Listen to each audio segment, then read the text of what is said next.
గణపతి నిమజ్జనంతో వినాయక చవితి పర్వదినం ముగిసింది. పిడుగురాళ్ల పట్టణంలోని వినాయకునికి ప్రతిరూపమైన విగ్రహాలు నిమజ్జనానికి భారీగా తరలి వెళ్లాయి.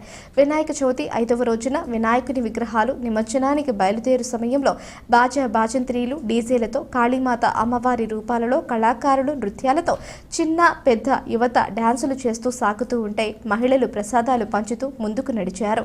పిడుగురాళ్ల తారకరామ యూత్ ఆధ్వర్యంలో 16వ గణపతి ఉత్సవాలు అంగరంగ వైభవంగా ముగిశాయి. భారీ రథం మీద బొజ్జ గణపయ్య ఉత్సవంలా పండుగ వాతావరణం మధ్య నిమజ్జనానికి బయలుదేరాడు.